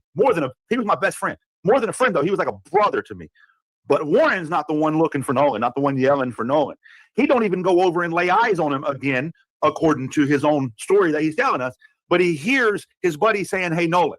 So I do believe he could hear somebody screaming for Nolan and assume that Nolan is there. And so he might say, in response to my question here, if 3 o'clock was the last time you laid eyes on Nolan, how do you know he was sitting by the boat with Katie McCormick right now at 4:30? And he might say, well, I heard the conversation he had with my buddy Wyatt. That still don't fly with me. I got questions. The boat's having issues. And no, he didn't say that, but he was panicking. Nolan, get the F on the boat. Get on the boat. And Nolan said, no, I'm staying out here. I'm going to ride in with somebody else. And it's not uncommon to hear. But notice. That's going to be at 4:30. So what is it? 3 o'clock or 4:30? He was coach or something. And we know he's lying too. But which is it? I think it was 4:30 because the audio, don't forget the audio, guys. It had to be it. Nolan is on the boat. He didn't say Nolan said, I'm going to stay here with Katie who I'm sitting with next to the boat. No part of that exchange would have given Warren the details to know that Nolan was sitting by the boat with Katie, which was his exact words.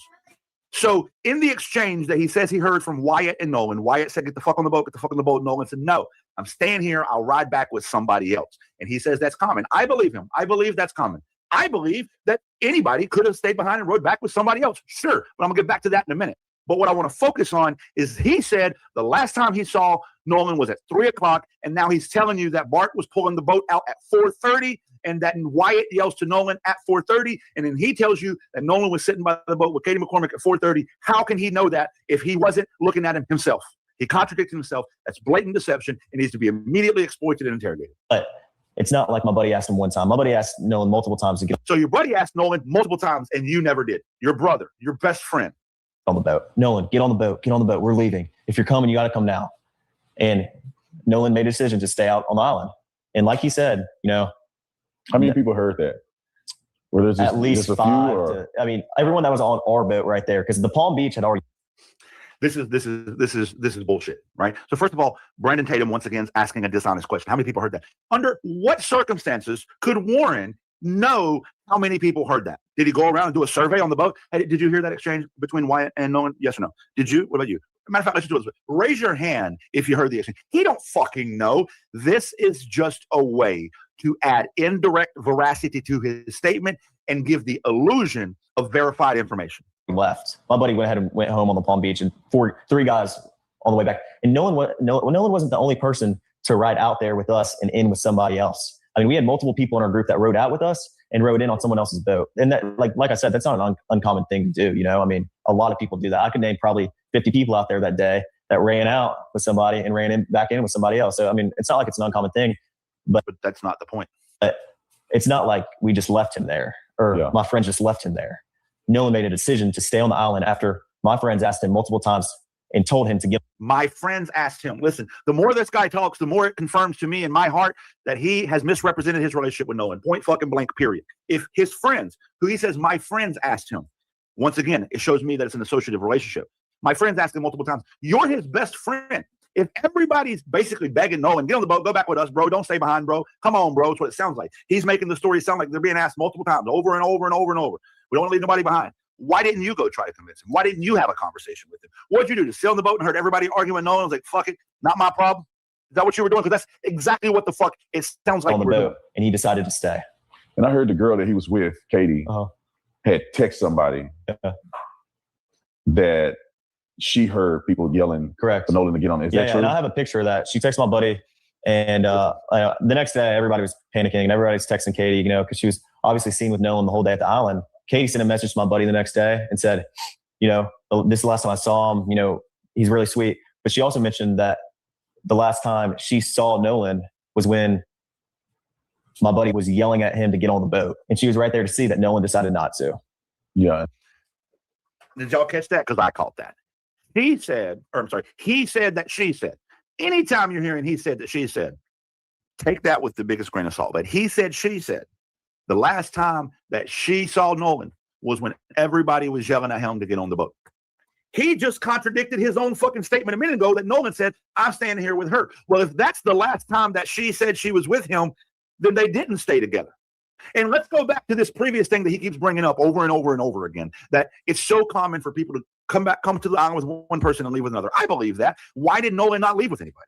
Why are there no witnesses from 4:30 through the rest of the day that Nolan was still on the island? This entire time that they've been talking, Brandon Tatum has made a point to talk about how many people were there. Thousands of people, boats as far as the eye can see, if you remember from part 1. In fact, I'm going to show you part 2 real quick, where Tatum and Warren go to the island and they make this big to-do about how many people are on the fucking island. I'm not going to watch the entire part 2 with you, because the majority of part 2 is Brandon Tatum 100% scripting this shit out to try to spin a fucking narrative. But I'm going to show you a couple highlights from it. But one thing you're going to notice is how they talk about how many fucking people were there and how common it is for people to ride back with other people. Then why did nobody see Nolan, and why did Nolan ask nobody for a ride? If you're telling me that Nolan was beside the boat at 4:30, Wyatt was yelling for him, all your friends were yelling for him, not you though. You weren't yelling for him, your best friend, your brother. And the lady, and Katie, you're telling me that Katie sent a text message saying that she saw him beside the boat for the last time when Wyatt was yelling for him. Then it sounds like to me the last known location is Nolan in the water by your boat as you're about to be towed off by Bart. That's what I take away from this, and I find that. Oh, Charlie just said, let me go back. Let me go back in on that one. Okay. What? But he do talk. They use that word friend, best friend, too loosely. So if they use that word like that, enemies also, they call the enemies the best friends. They call people that they hurting their best friend. Oh Lord, Jolly just said something. Jolly. Okay, here it goes. Friend, your brother. But And the lady, and Katie, you're telling me that Katie sent a text message saying that she saw him beside the boat for the last time when Wyatt was yelling for him. Then it sounds like to me the last known location is Nolan in the water by your boat as you're about to be towed off by Bart. That's what I take away from this, and I find that to be extremely important and, if not damning, information. Let me take you to part 2 real quick. Okay, this is part 2 of the Brandon Tatum interview with Warren Hudson. What he does is he goes out to Horn Island with Warren Hudson to show you that everybody got it wrong. That it wasn't just 4 people and Nolan Wells out on the boat and they just left him behind on an island. That might have been something somebody said early on when this case first broke, but it's been pretty common knowledge since the case broke that this was an island with a bunch of people on it on the 4th of July. So this entire thing by Brandon Tatum to debunk this theory that they just went to an abandoned island with 5 people and left him behind, nobody was really saying that. And it does nothing to help solve this case. It does nothing to bring anything to light, because the prevailing theory at work here is that Nolan was left behind by the people that he went out with and then was never seen again. That's the prevailing theory. So for Brandon Tatum to spend all this time trying to debunk a theory that's not the prevailing theory, that's not what everybody thinks, it proves that this is just a scripted show for him. People are currently accusing him of exploiting this story and doing this whole big thing and getting these exclusive interviews just for the attention. And this helps their case, because you're trying to debunk a theory that nobody's saying that.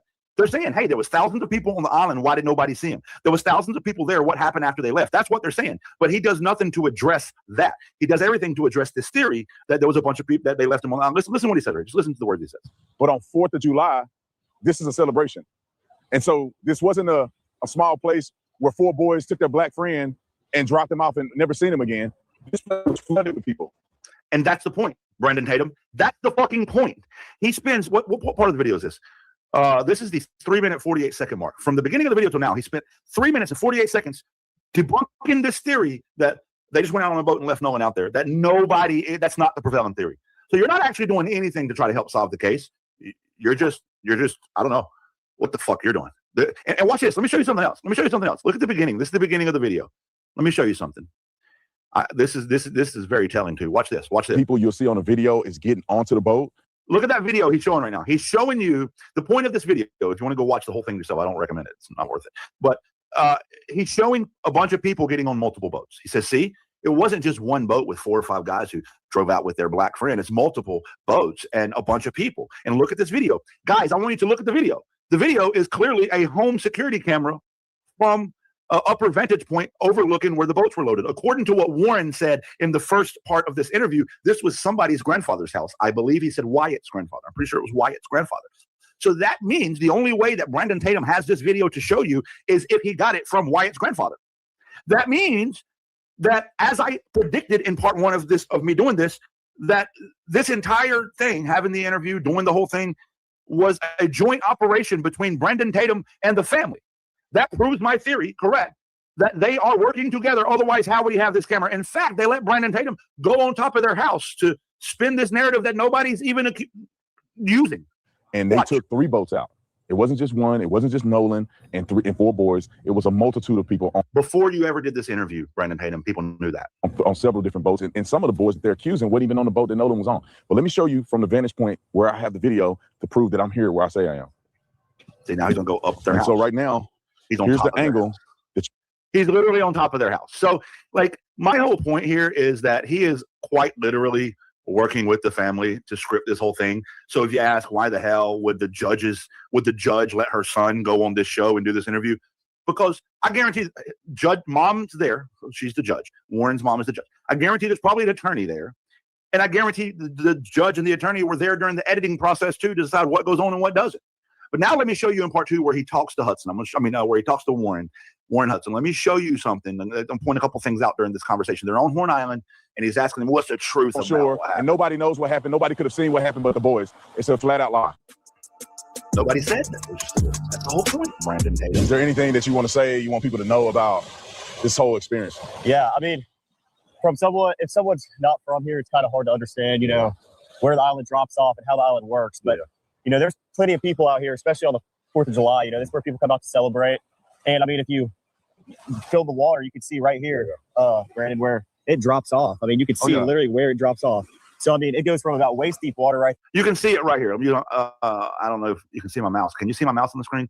But just below the horizon, you see where the water turns from like blue to this dark brown green.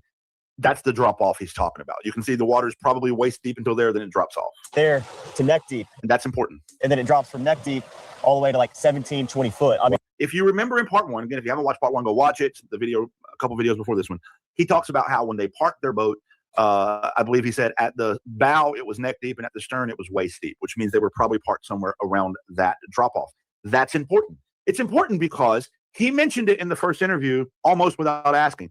Right here in this interview, Officer Tatum says, hey, is there anything you would like people to know? Which means it was a planned question. They planned it off camera. He said, I'm going to ask you this and you talk about this. The judge, the mom judge, in my opinion, this is all my opinion, has said, we got to point this out. We got to point out that there's a drop off here. Point out the water depth. Point out how it goes from waist deep to neck deep. I'm going to tell you why that's important because I have a theory. But I feel like that they're scripting this just so we can get that information out in front of everybody. We weren't in a quarter mile off the island, and when we were leaving, and I mean, it was 30 foot of water. Yeah. So I mean, we're walking towards the east right now, but if you walk down to the west, that's where the west tip of the island is, and that's where the current picks up very, very. When he talks about the current's very bad. And the northwest is, I'm going to show you exactly where they were located. This right here is a screenshot I took on my own computer from Google Earth. If you listen to the CETO call where they called saying, hey, we're taking on water, we're sinking, here's our coordinates. I punched those coordinates into Google Earth, and this is exactly where their boat was when they made that call. Ooh. And according to the caller, which I believe the caller was Wyatt, the water was 31 foot deep at that moment. I used Google Earth to tell me how deep the water was when I put this in. It said 25 foot. Doesn't mean that the caller was wrong. Water levels change with tide. So when Google Earth took this shot, the water might have been 25 feet there. But when they were on it that day, it could have been 31 feet. But to me, it verifies that, yeah, where their boat was located at that time was about 30 foot of water. That's important because I have a theory. Very bad. People talk about the phone situation. I want to, because the way you articulate it, I just walk in the water with my pants. Right. I mean, they're wet. And you can tell right away that if you're hanging out in the water, it doesn't appear, in my opinion, that you would have your phone on you. Is that typical for people to have their phones? Or no, I mean, so I'm not going to listen to this. Listening to him is boring because it's the same shit you're going to hear in a second from the other part of the interview. Yes, we understand that if people are out in the water, they're not going to have their phone on them. And Brandon Tatum is trying to debunk the thing where everybody's talking about, because the parents brought up, we had to go get his phone from his friends.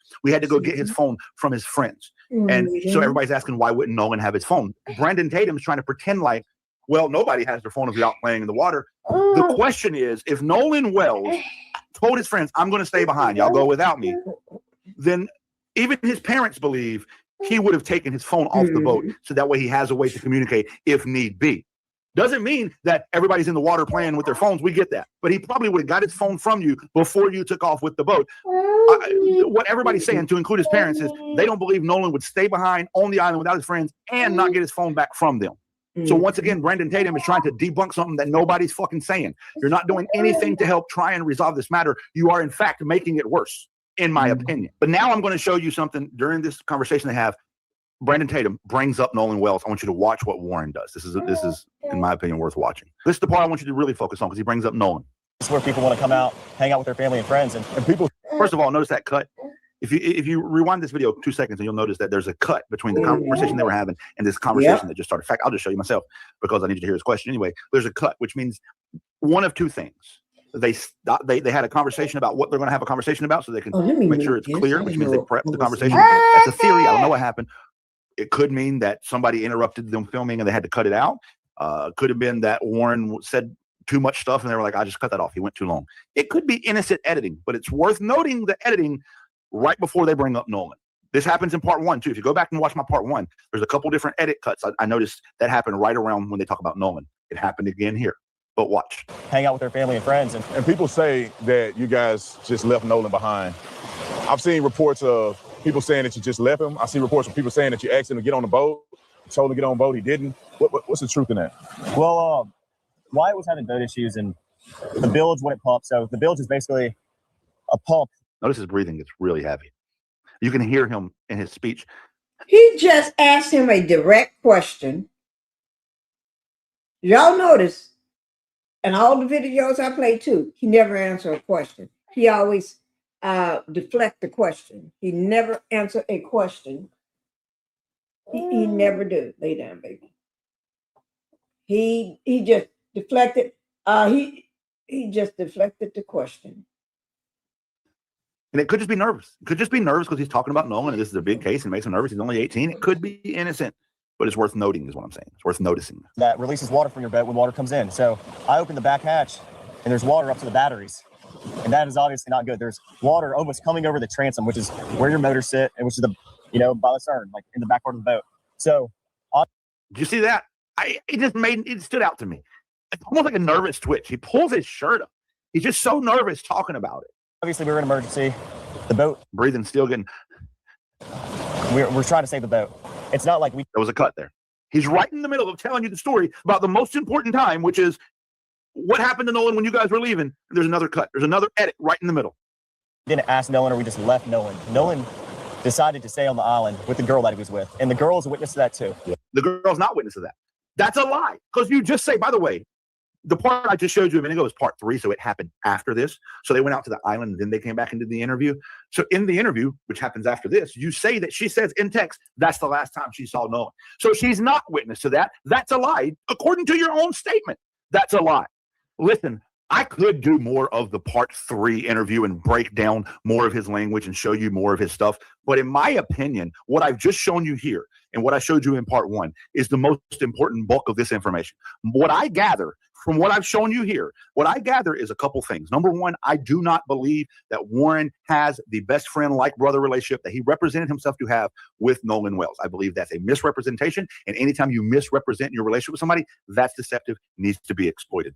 Number two, he contradicts himself multiple times when the timeline of the last time you see Nolan, where was Nolan when you left, he contradicts himself over and over. He says he saw Nolan last physically at 3 o'clock. Then he goes on to say that at 4:30, when Bart was about to tow them, Nolan was sitting by the boat with the girl. Number one, he said the water was waist deep by the boat, so I feel like you can't sit in it, but it could just be a figure of speech, so I'll let that one go. But how do you know that Nolan was beside the boat with the girl when you didn't see him because you said the last time you saw him was 3 o'clock?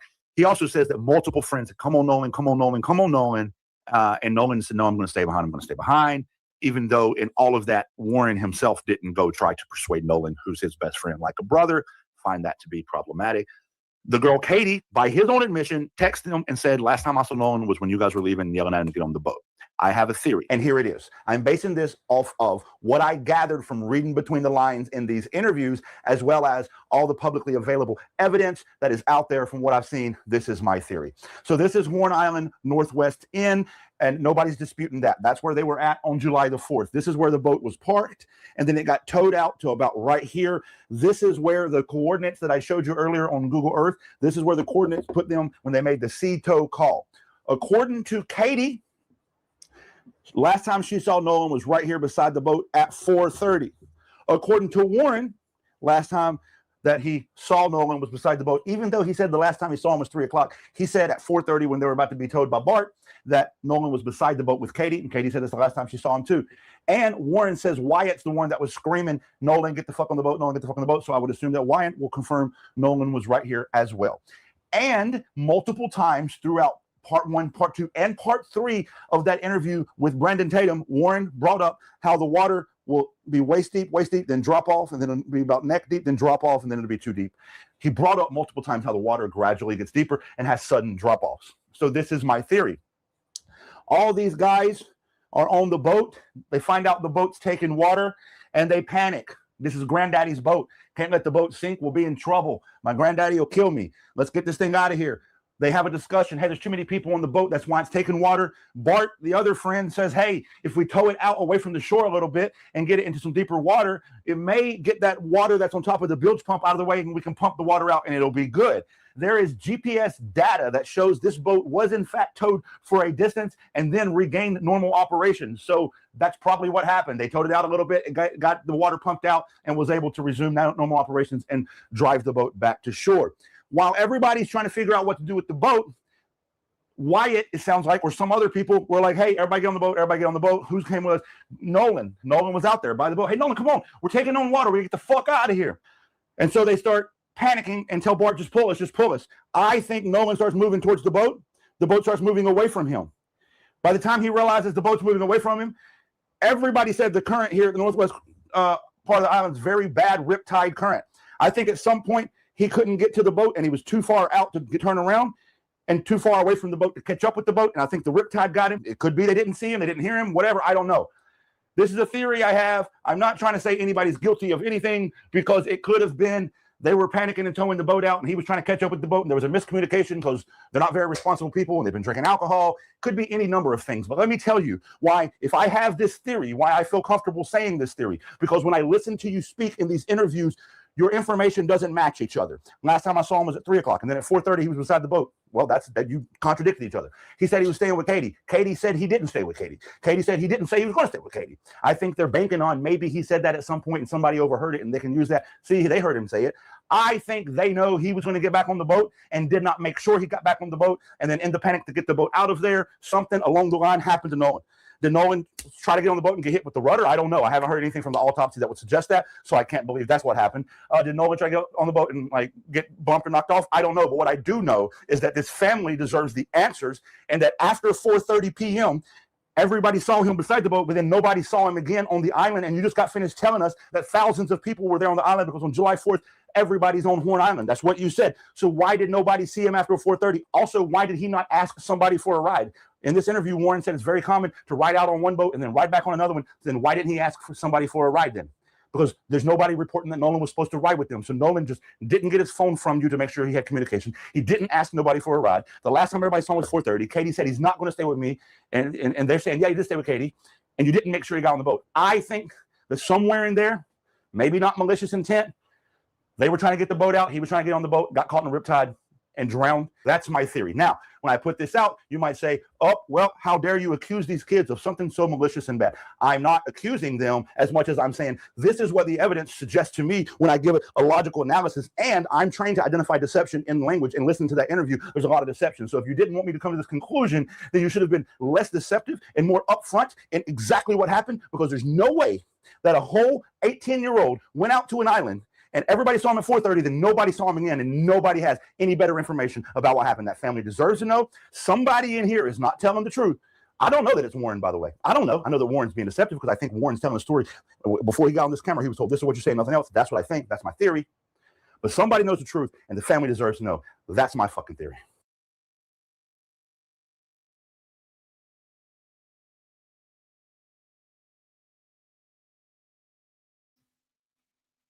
Oh, Lord. Phoenix fell asleep. Thank the Lord, guys. Phoenix is asleep now. Thank you for coming in, Colton. Thank you for coming in. Hello to you, too. That was Jolly. Jolly theories is just like everybody else. Jolly, he got it. Yes. And everything. But I do have one more thing I want to show you all. D.L. Hughley. I did say I was going to bring up, because D.L. Hughley, he called him out, not Jolly. He called out the officer, Tatum, whatever. But anyway, he called him out. Yes, it was a call out. It was a big call out. So I'm going to go ahead and get that up here for you all. Then I'll cut it short because we're going to put Phoenix on to bed. Let's go ahead and see what D.L. Hughley got to say. Okay. I wish the daddy was here today, but he is not here today. If the daddy was here, he'll have Phoenix.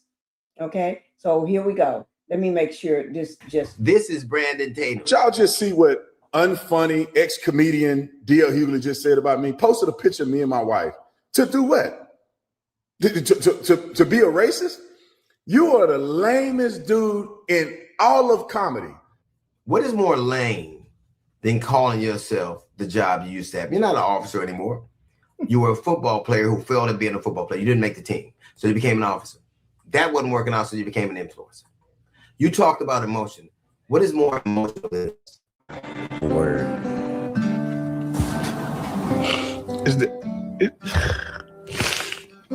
You cried for a white dude who the people didn't even think you worthy to speak at his funeral.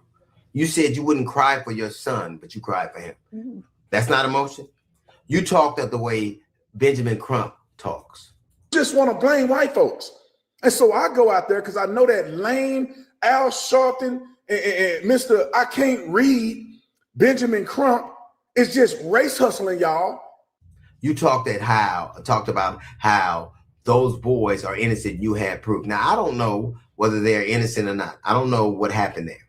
But I know one conversation with a failed football player and a social media influencer is not the predicate. You don't have any toxicology report. You don't have an autopsy report. You talked about black people acting a fool.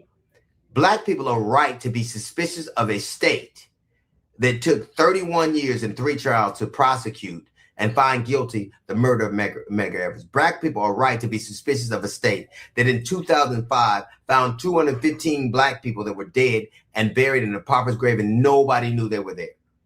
Black people are right to be suspicious of a state that just killed a 1-year-old boy and nobody's being brought to account about. Black people are right to be suspicious of a state that has been poisoning black people with the water since the 1960s. Black people didn't look for this fight. They want justice. All they want is accountability. And if it's those boys, it should be that. Nobody has a predetermined notion. I don't know what happened. But if you're saying that Al Sharpton and that Benjamin Crump are on one side, you're certainly on the other. You talk to them for 2 days and now all of a sudden you know if they're guilty. You know if they're innocent. You know that. Your name is, your moniker is Officer Tatum, not Detective Tatum. You didn't make your way to detective. You're an influencer who says what white people want you to say. And don't you find it interesting that they chose to speak to you, and they chose to speak to you for the same reason that you're a conservative, for the same reason Turning Point did, because you're safe. They know you're a black man who'll do what he's told. You're an unremarkable black man. This is Brandon Tatum. That was cold. What? That was cold. D.L. Hughley, you ripped into him. Ooh, that was cold. I can't really show how I can't really get into it because Phoenix is asleep right down here and fell asleep, and I'm not going to move. But we're going to go ahead. I did want to show you all his last part 2. This is part 1. But that was cold. That was cold, guys. But I have this in my description box below my video.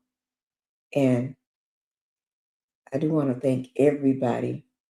Thank you, everybody, for being here. Phoenix is asleep. And I did have a new subscriber today that joined today. Thank you for joining. And so we're going to go ahead and be getting out of here, guys. That was cold. Now, y'all can't tell me that was, you know, I'm going to play a little quieter music. Phoenix is asleep. So y'all say bye-bye to the baby. He is sleeping. See there? Say goodbye to the baby. Okay? Co-host and went to sleep on me. Okay? So guys, bye-bye. And y'all, thank you. And we will be coming back. I will be back tomorrow. Part 2 of the roast of the part 2 of Tatum Who from D.L. Hughley. All right. And also we will be talking about that complete autopsy. We couldn't have gotten, I was going to show y'all what they're saying on it. Phoenix is asleep. So we're going to wait till tomorrow to do that. And I'll see y'all tomorrow. Bye-bye, guys.